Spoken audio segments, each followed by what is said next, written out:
Venezuela registra o maior número de presos políticos do século. De acordo com a ONG Foro Penal, ao menos 1.780 pessoas foram presas. Deste total, 1.585 foram detidos desde o dia 25 de julho, 3 dias antes das eleições presidenciais no país. As tensões aumentaram após a confirmação da vitória de Nicolás Maduro sem a apresentação das atas da votação. Ainda considerando o total, 114 adolescentes haviam sido presos, mas o governo venezuelano libertou 40 deles neste sábado.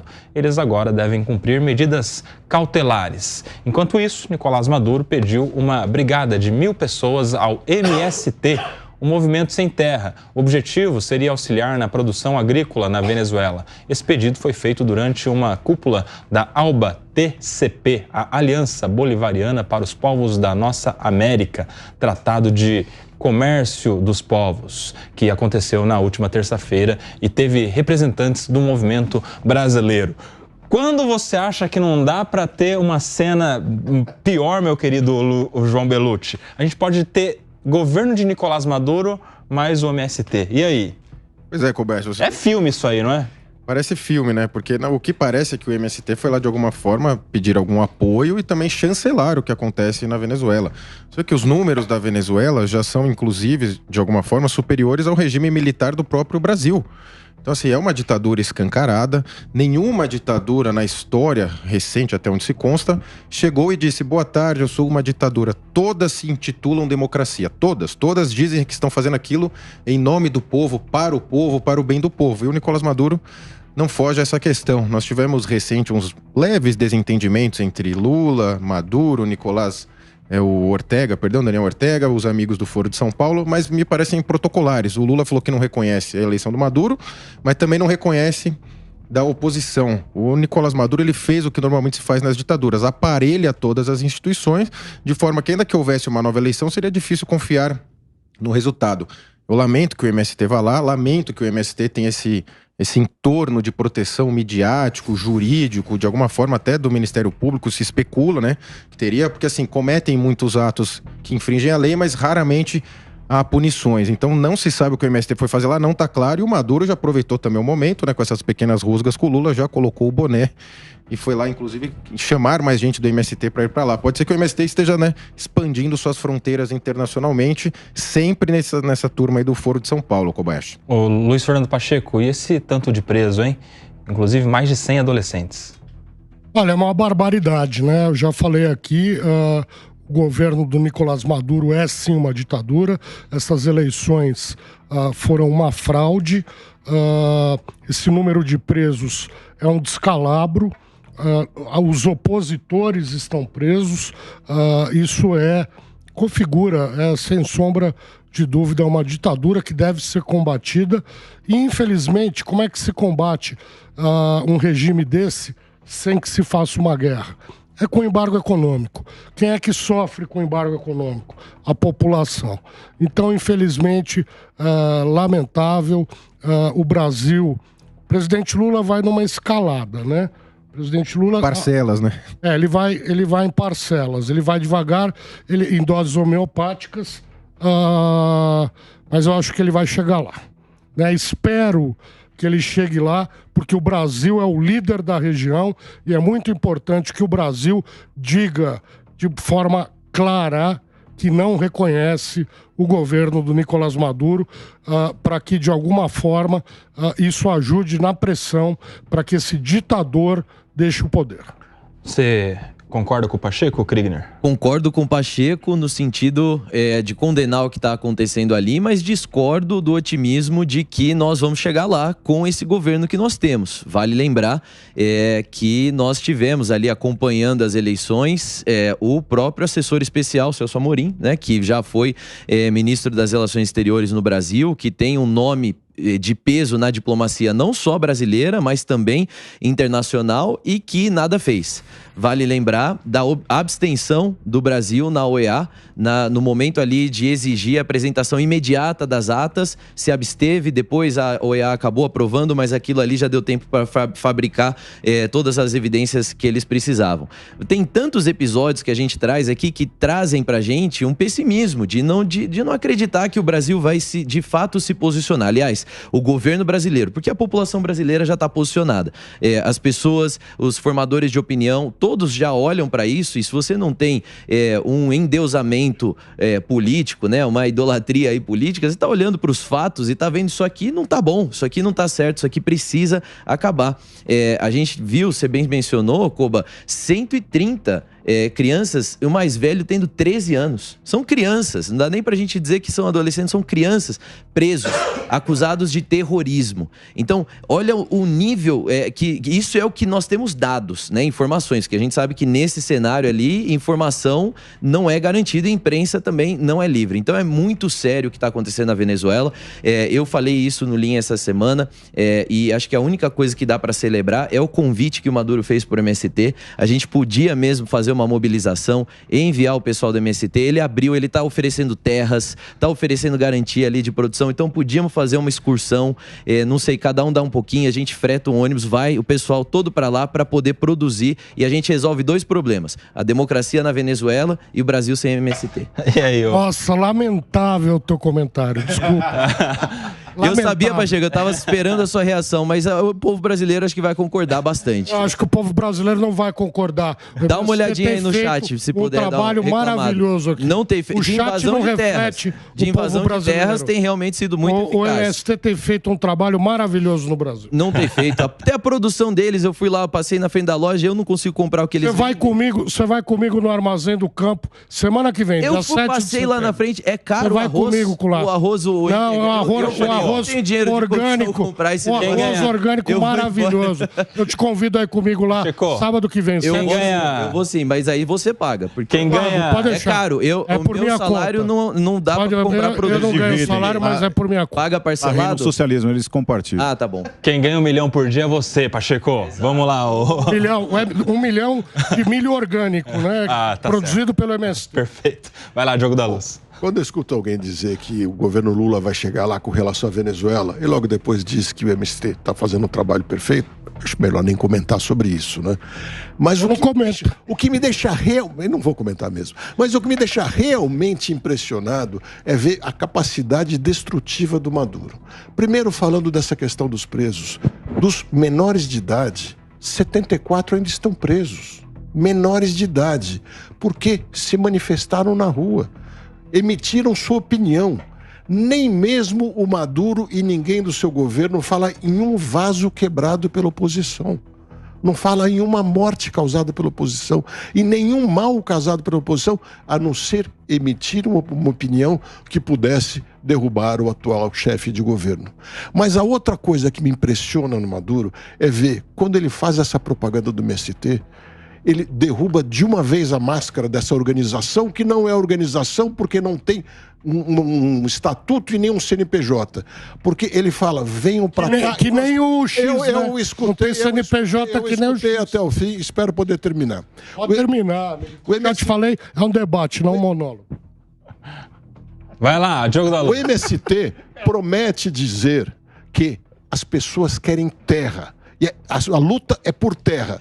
Mas não se sujeita a fazer arrendamento, que é o jeito mais rápido e simples e seguro, protegido por lei, de um agricultor poder ter a terra para produzir. E não falta terra para isso. Agora o Maduro fala, venham que vocês terão a terra de graça, num país onde a agricultura é incipiente e precisa de gente que saiba trabalhar.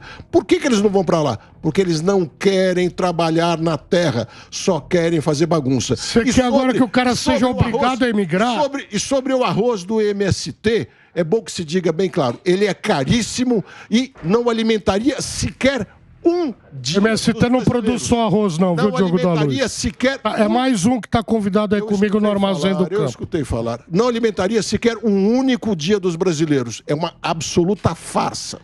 Vamos lá, meu querido Emerson Tawil, que não falou sobre esse tema ainda, bem lembrado pelos colegas aqui, hein? O MST não tem CNPJ, portanto não tem representante legal. Será que a gente vai ver uma decisão do STF bloqueando o MST no Brasil também? Não, tem umas coisas mais importantes para tratar, provavelmente. Prioridades. Bom, primeiro porque um regime como nós temos na Venezuela não poderia ser diferente essa postura, né? Não que nós esperamos, mas infelizmente é aquele que se insurge contra o governo, o preço é esse. É colocar as mordaças e no calabouço. O que chama atenção, como disse bem aqui, o país mais pujante, o país dominante aqui da América Latina, se manter silente, de braços cruzados, em doses homeopáticas, eu diria que não homeopáticas, a passos de tartaruga.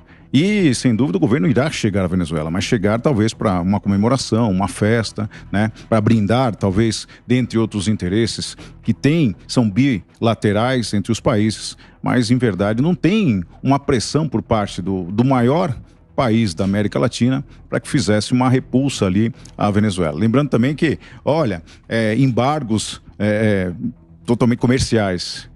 Lembrando que a Venezuela tem parceiros, né? Duas grandes potências, diga-se de passagem, tanto a Rússia como a própria a China, são parceiros. Então, como é que você consegue fazer isso? Quem paga, em verdade, é o povo, né? O povo que acaba sofrendo todas essas retaliações e sofre no bolso, sofre na boca, sofre muito mais. A ida para o MST, sem dúvida, ir para lá seria fantástico. Lembrando que a Venezuela é o 4º maior país produtor de cocaína, né? Então, eles têm comércio, sim, comércio, inclusive, ilícito. E o MST aqui, como diz, produz, mas a gente não vê essa produção, né? Falta um trabalho de marketing, talvez, para a gente poder ficar mais antenado. E esse arroz, que digo aqui, eu duvido que o Pacheco compre esse arroz e coma na sua casa. Mas não é só arroz, são vários produtos maravilhosos. Eu compro sim. Eu compro sim. Tá bom, eu ganho R$1 milhão por dia. Eu ganho mesmo. Não temos condições. Vamos às fake news. Tomara que o Elon Musk publique isso. Luiz Fernando Pacheco ganha R$1 milhão por dia. Vai lá, meu querido Luiz Fernando Pacheco. Você ouviu os nossos colegas aqui, cada um com um ponto. Você está com a palavra garantida. Eu fui aqui muito claro, muito transparente, muito sincero, como é do meu costume, como é da minha personalidade. Condeno a ditadura do Maduro. Acho essas prisões um absurdo. Agora, por conta dessa a notícia, virem aqui dizer que o MST não faz nada, não produz nada, tá? Isso é uma falácia, gente. O MST é o responsável pela reforma agrária nesse país. Há 30 anos atrás não se falava de reforma agrária. Por que que hoje se fala e por que que hoje todos nós, eu imagino que todos nós aqui concordemos que o Brasil precisa de uma reforma agrária? Porque há um movimento que levou essa cultura ao povo brasileiro. E o MST é esse movimento. E a par disso, o MST produz, o MST tem uma produção, estão falando aqui de arroz. Vocês pensam que é só arroz? O MST produz uma série de produtos, né? O MST não é ocupar a terra para ficar lá deitado na rede e não fazer nada. Os assentados produzem no galpão aqui, né, no galpão do MST aqui em São Paulo, nos Campos Elíseos. Eu convido a todos a visitarem lá o galpão do MST, o Armazém do Campo.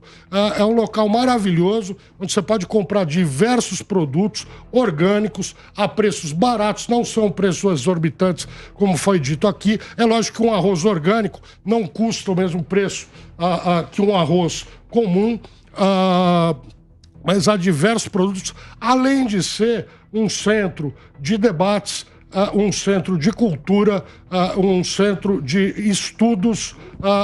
É um lugar simplesmente que vale a pena conhecer. O Armazém do Campo, aqui nos Campos Elíseos, na capital de São Paulo, é maravilhoso. Além disso, eu também queria falar da Escola Federal Florestan Fernandes, que fica em Mongaguá, que é um centro de formação política do MST, que é simplesmente um dos lugares mais interessantes. Campos Elíseos e Mongaguá. Isso é o agro brasileiro. Não é Mongaguá. Desculpe, eu errei.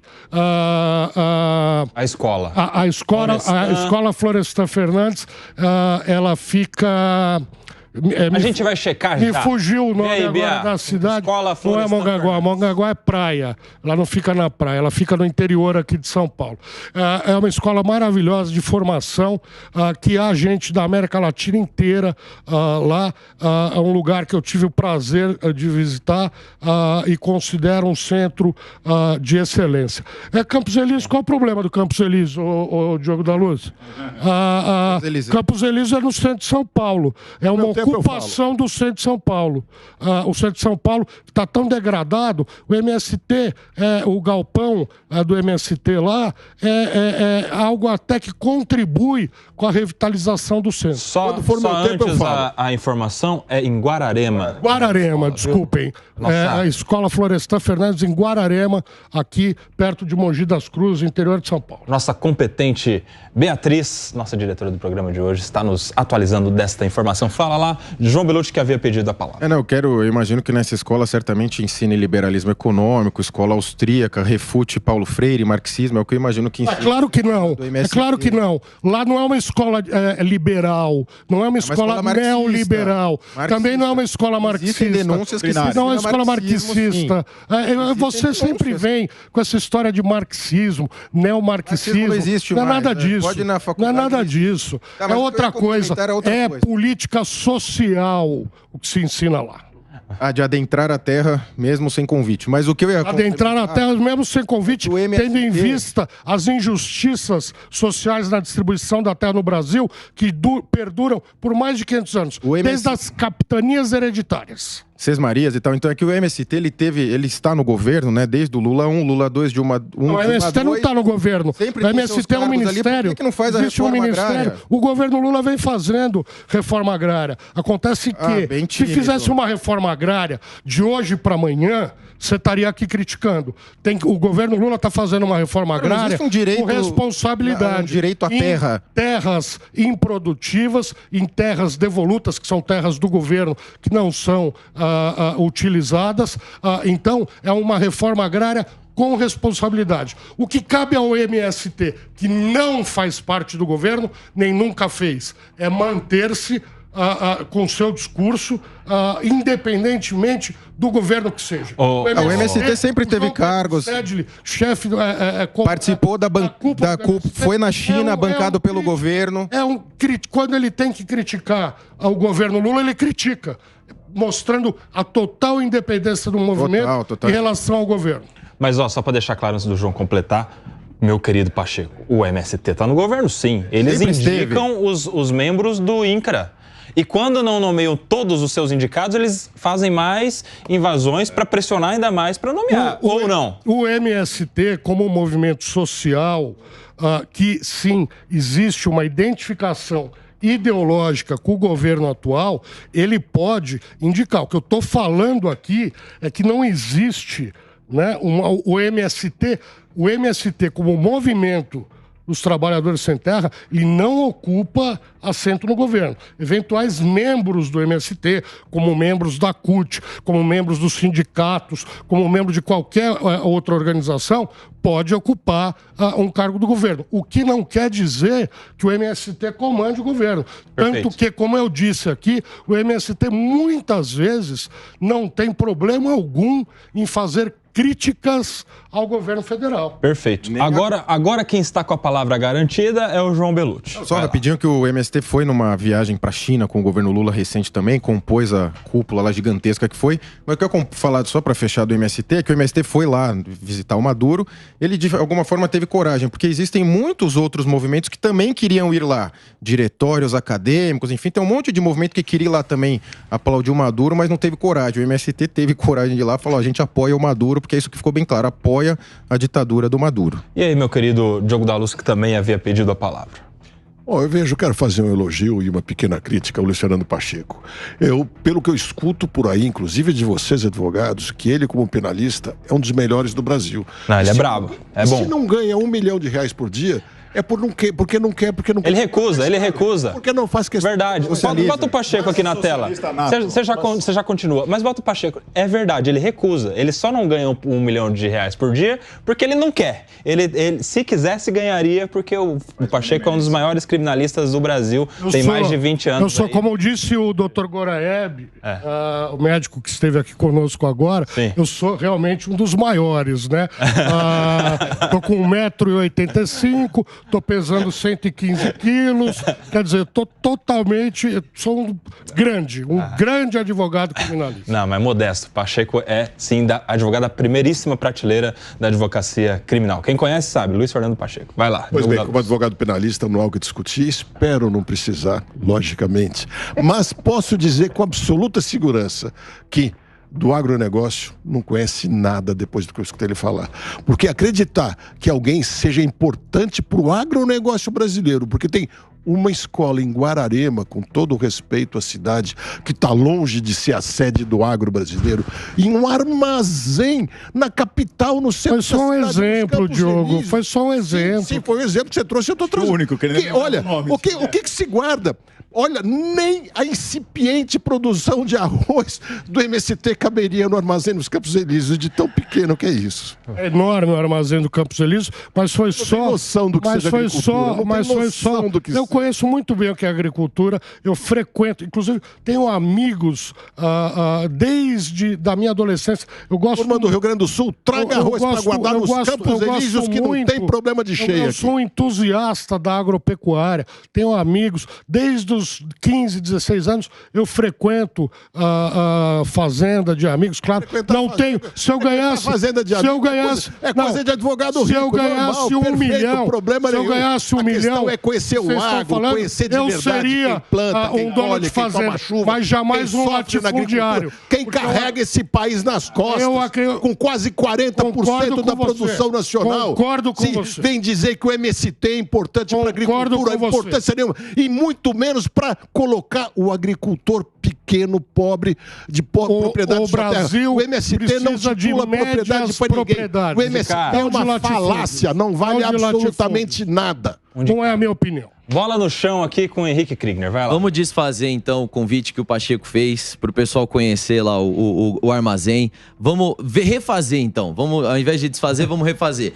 Vai você aí que está assistindo a gente, vai numa produção familiar, procura lá na feira Nortifruti, onde é que produz, uma pessoa que produza os seus produtos ali, que venha gerar tudo aquilo, mas que comprou a terra devidamente, ou que tem toda a papelada, que fez o processo como todos devem fazer e conseguiu sair talvez do lugar da miséria para ser um pequeno produtor ou um produtor familiar. Esse vale a pena você visitar, vale a pena você comprar o produto, vale a pena você colocar. Agora, o que está vendendo arroz orgânico debaixo de uma máscara de distribuição de terra para fazer escola com viés político, esse não visita não perde seu tempo. Vai visitar o cara que está trabalhando ali, ralando para pagar o mínimo para a família dele. Esse vale a pena.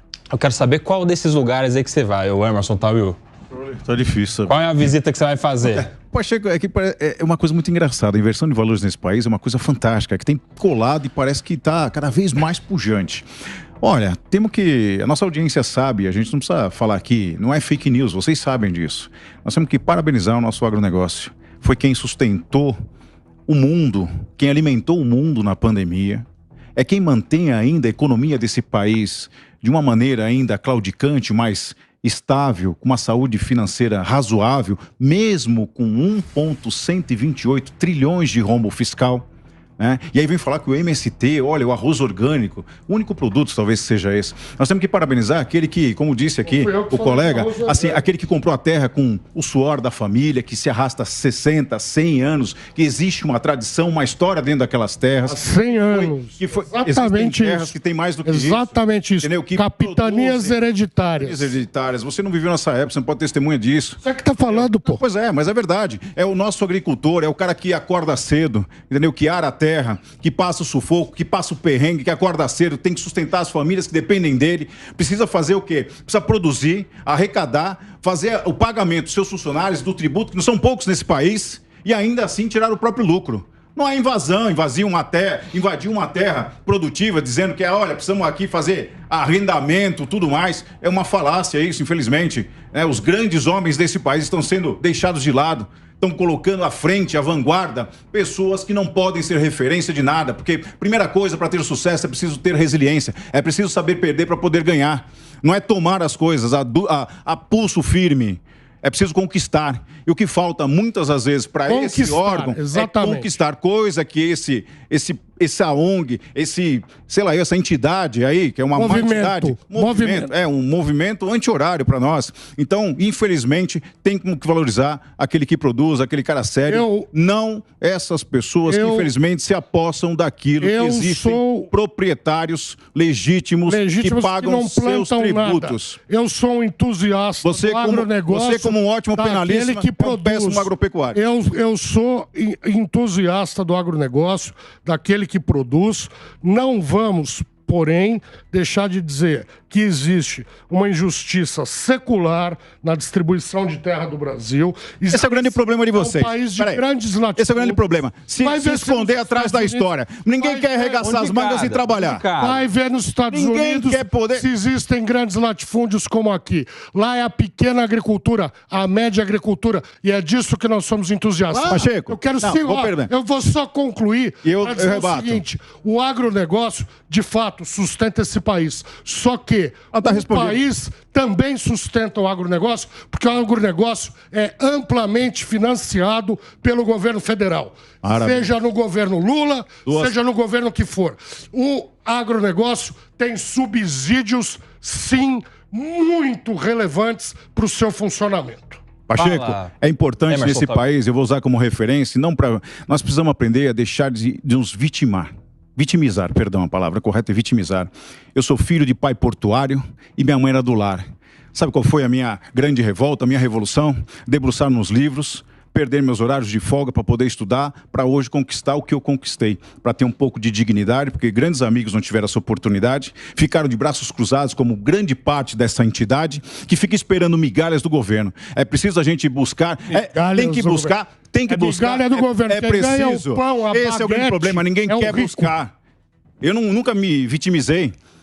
Filho de pais pobres, minha mãe era do lar, meu pai é portuário até hoje, tenho um grande orgulho, perdi minha mãe infelizmente há alguns anos, mas tem meu pai que é o meu grande herói, minha grande referência, que me deu as coisas mais básicas do mundo, mas para mim foram de grande valia. A primeira é a idoneidade e a moralidade, ter princípios, respeitar o que é do próximo, isso para mim vale muito. E você não tem que baixar a cabeça, tem que buscar, ninguém vai te trazer nada de graça. Quando traz de graça você cria dependência, e esse é o mal que é nefasto a qualquer nação. Quando você fica dependente de um governo, você vira refém, você perde autoridade, você perde voz, e você se sujeita àquilo que impõe para você. O agronegócio depende do governo. Você é amplamente financiado. Entendeu? Vamos deixar a história no passado. É importante dar um reset a partir daqui para frente. No passado? Entendeu? Deixa ela lá. Ninguém vai mudar nada. Você não tá falando? Como é que você faz o futuro se você não conhece a história no passado? Vocês não conhecem, então, o passado. Como é que você muda o presente? Como é que vocês sabem, então, no passado? Você não sabe, por história, conhecendo o passado, a história de vocês é esse. É um país injusto. O grande problema é que vocês vivem de história. História infantil, a reforma agrária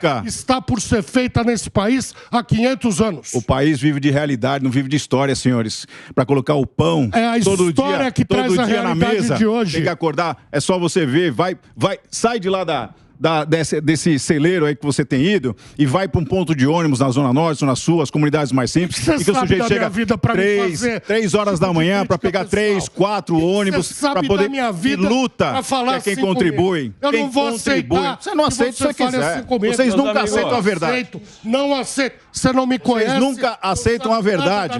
Graças a Deus. Para falar de acordar cedo, de pegar ponto de ônibus. Eu vim para cá hoje de ônibus, querido. Meus amigos, aqui a treta é organizada. Vai falar um de cada vez e a vez agora é do meu querido Diogo da Luz, que pediu a palavra. Vai lá, Diogo da Luz. Olha, gente, me desculpem, vocês que conhecem a questão da agricultura, mas é preciso fazer pelo menos uma correção depois de tanta insensatez que a gente ouviu aqui. O agro brasileiro é dos que menos tem recurso público do mundo. É dos mais independentes do mundo. Não é o europeu, não é o americano, que tem nos Estados Unidos gente que ganha para não produzir. Na Itália tem gente que ganha para não produzir milho. Na França também é igual. No Brasil não tem nada disso. A quantidade de dinheiro que vai para a agricultura com juros reduzidos é mínima, principalmente se considerar o quanto que a agricultura traz de volta, que é muitíssimo maior. Tem casos, por exemplo, na cafeicultura, desde a década de 80, o governo reteve tanto dinheiro da cafeicultura que até hoje ele distribui com crédito reduzido, de juros reduzidos, dizendo que é do governo, mas é um dinheiro retido da cafeicultura. É uma mentira dizer que a agricultura vive dependendo do governo. Não é verdade isso. E às vezes que tem um incentivo do governo, meu querido João Belucci, é um incentivo para financiar os insumos, para financiar ali um giro, enfim. Mas a Porsche é que não podia ser, né, Nelson? Mas o que eu quero dizer é que é o seguinte, não é um incentivo em relação à propriedade da terra, porque o cara tem incentivos para fazer aquela produção sobre uma terra de sua propriedade ou de sua posse, se estiver arrendada, por exemplo.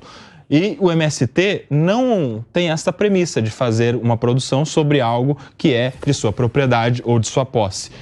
É esse o ponto que diferencia ter o produtor rural do MST e o produtor rural que não é do MST? Eu concordo, Kobayashi. Até mundialmente o governo ele tira impostos, né, da agricultura. Isso é natural, no mundo inteiro ocorre isso. As exportações normalmente dos países não são tributadas. Isso é uma lógica mundial. Em tese, os países querem, né, um livre comércio, mas cada um protege o seu. Vide a França, que provavelmente é o maior exemplo de protecionismo.